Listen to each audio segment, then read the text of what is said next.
The OCTA research group says COVID-19 may become endemic in the country soon. But an infectious disease expert warns against making such pronouncements. Veteran journalist Jesus Malabanan was shot dead in Western Samar. The Supreme Court has ruled on the highly contested anti-terror law, but will they be releasing the decision soon? Tourism in Baguio starts to pick up as the province gradually recovers from COVID-19. And in Bucharest, a 10-foot Christmas tree made out of empty vaccine vials is stealing the scene.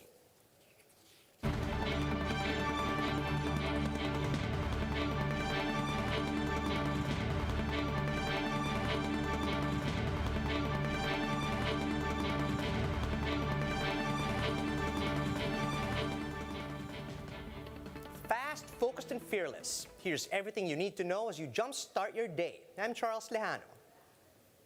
Kicking off today's newscast with the OCTA research group predicting that COVID-19 will become endemic in the Philippines by next year. Mobile journalist Jacob Lazaro gives us the front seat to the story.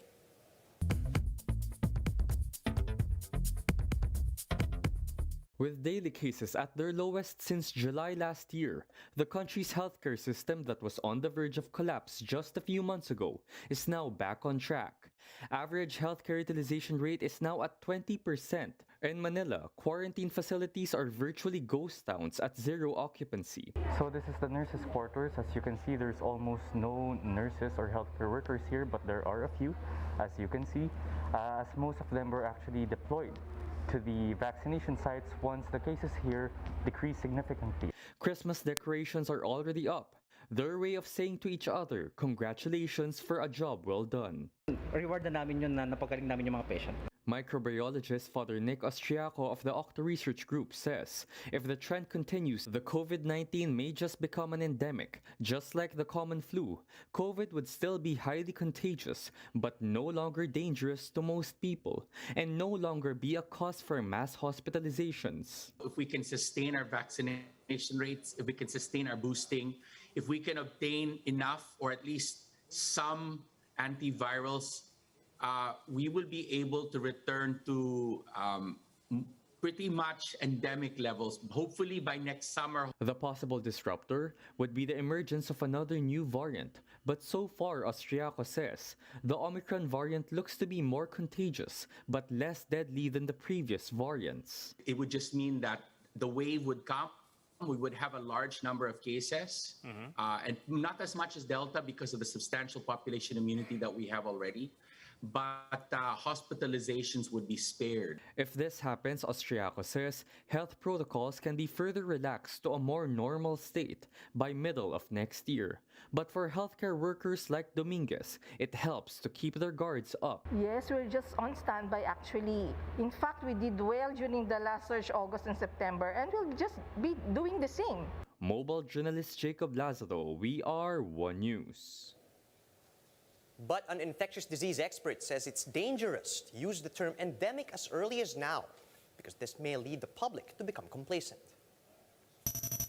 In an interview on One News' The Big Story, Hospital ng Maynila's Dr. Ray Salinel says it's not the right time to make projections of an endemic situation as the country has yet to reach herd immunity. Salinel adds it's dangerous when such statements come from experts who are not doctors of medicine, and he stressed that the public should instead be encouraged to be more vigilant amid the threat of the Omicron variant.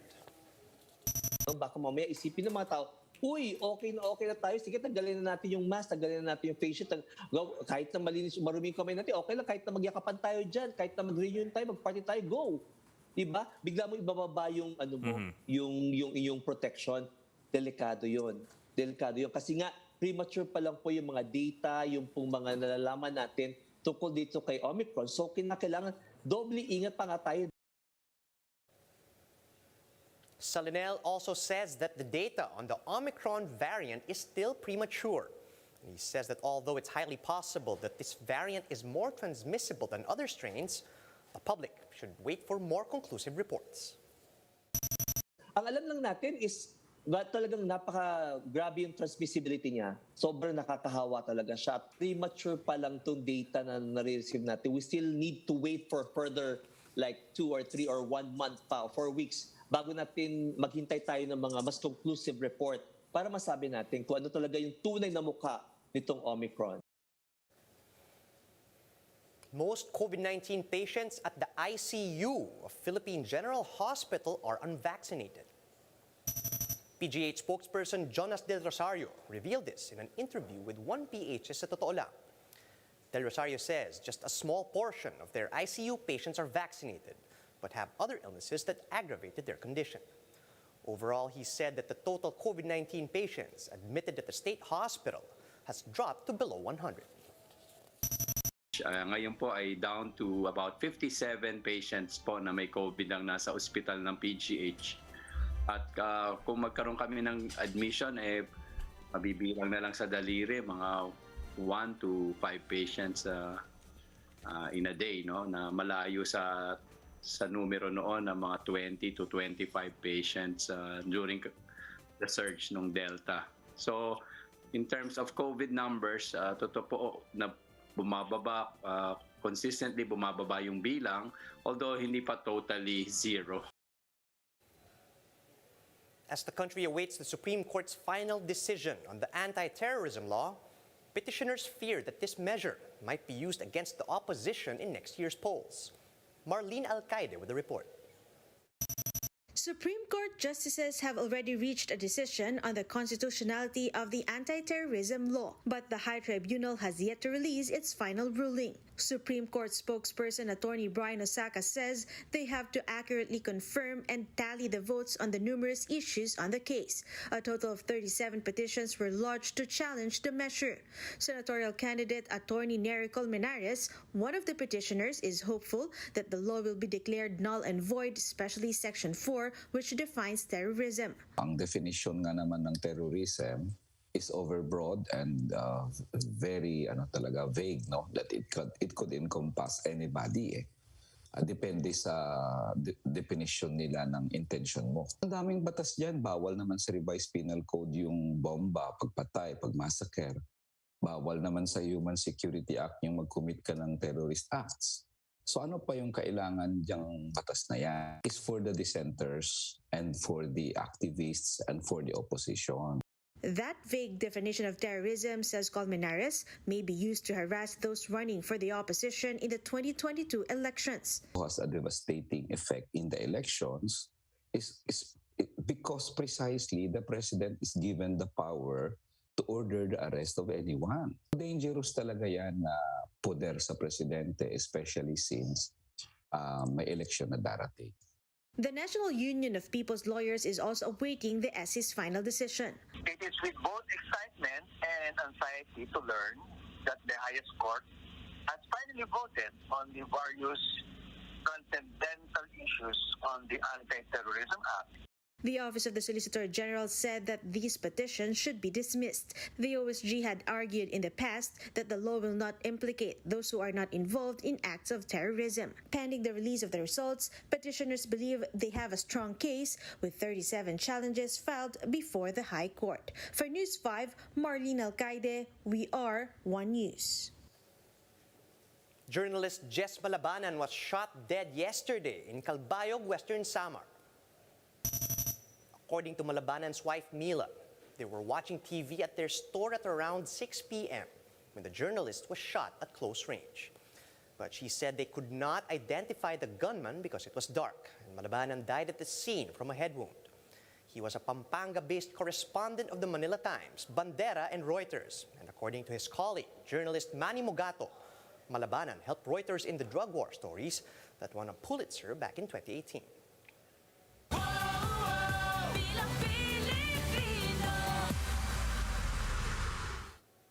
Here are the updates on our 2022 election hopefuls.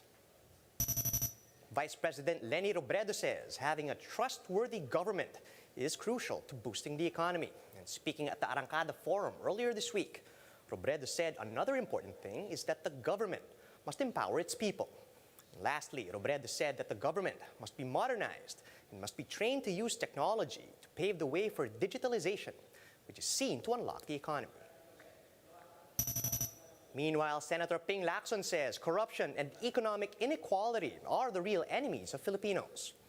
While visiting General Trias Cavite, Lacson urged people to look beyond political rivalries and focus more on social issues in the country. While in Quezon City, traffic was stalled on one side of Commonwealth Avenue yesterday during the motorcade of Bongbong Marcos and Sara Duterte. The caravan took over the roads for almost 5 hours, prompting the QC-LGU to advise motorists to avoid the area. Marcos and Duterte have apologized for the heavy traffic.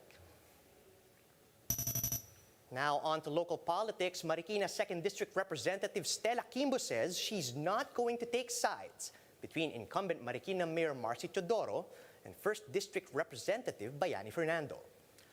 Recall that the incumbent mayor is seeking his last term, with Fernando, another former mayor, as his opponent. Speaking with One News' All Politics is Local, Quimbo says both men are capable of leading their city, but she adds that she did not encounter any problems in the 2 years that she had been working with Teodoro. Pareho silang magaling. At this point in time, I guess ang tanong nyo is saan ako pumapanig? Pwede. Actually, hindi pa kami nag-uusap. I haven't spoken to any of them. They haven't reached out to me yet. So, sa totoo lang, pero ako, based on my experience, I work well with the incumbent. Wala kaming naging problema in the last 2.5 years. So siguro, I'll end there. In other news, tourism in Baguio has picked up as the province slowly recovers from COVID-19. Now the city is even eyeing to increase tourist limits. Ryan Ang with the rest of the story. A dramatic sunset, a cool breeze, and a breathtaking view of the city. This is what Mirador Heritage and Eco Park in Baguio has to offer for tourists. Visitors marvel at the scenery, especially the Mirador Hill Peace Memorial with a torii, a traditional Japanese gate commonly found in shrines. It has a bell made out of a neutralized bomb dropped at Midori Hill during World War II. There's also the Arashiyama Bamboo Grove that has a trail surrounded by Japanese bamboos. The entire area makes tourists feel like they're in a foreign country. Pinag-uusapan talaga siya. Ayun. Bakit po? Bakit daw po? Kasi nakaka-relax yung ambience and at the same time yung nature. Yun, tsaka para siya yung sa Japan. Instagrammable po talaga. Saka once yung pumatak na kasi yung gabi, mas maganda siya picture. Saka yung lamig. If you want to experience a white Christmas, you might want to try the Christmas Village in Baguio Country Club. Aside from colorful lights and decorations, you can play with Santa and artificial snow released every 15 minutes. It's open from 2 to 10 p.m. but with limited number of visitors. The place also undergoes disinfection every hour. Tourism in Baguio is slowly picking up after the tourist limit per day was increased to 4,000. Business owners welcome this development. We are thankful that the mayor has opened, but we are still hoping that he will totally open the borders as before. In 1PH sa totoo lang, Baguio Mayor Benjamin Magalong said they're planning to increase the limit by 500 to 1,000 people per day as cases in the city decline. Manageable naman, pati traffic dito manageable. Monitor namin mabuti yung aming traffic, pati yung mga incidents of overcrowding, nakikita naman na very minimal. Kaya pwede pa kami mag-accommodate ng additional na mga tourists pa. As of now, Baguio only has 60 active cases. Some isolation facilities have been closed down temporarily as well. The LGU is also preparing for the Panagbenga Festival, but Magalong says there will be no parades due to the threat of the Omicron variant. For News 5, Ryan Ang, we are One News. For the holidays just around the corner, staff at the COVID vaccination center in Bucharest built a 10-foot-tall Christmas tree out of empty vaccine vials. Let's watch this.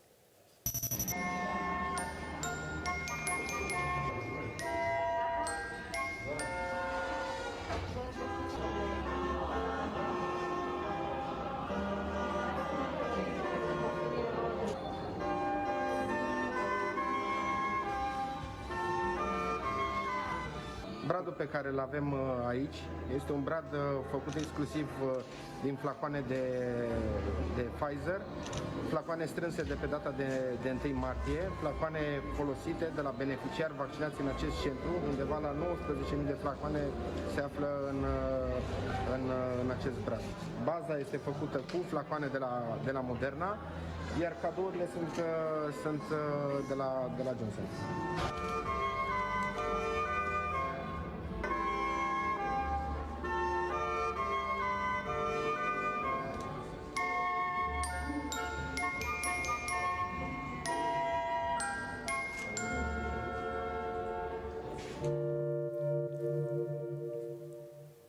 And that's how the day is shaping up to be. Join us later at 9 a.m. as we monitor the day's biggest stories from sunrise to sundown. You can also catch One News on the Signal Play app. Register for a free account at www.signalplay.com so you can stream One News live anytime, anywhere. I'm Charles Lejano. Mask on, wash hands, and stay safe, Philippines. We are One News.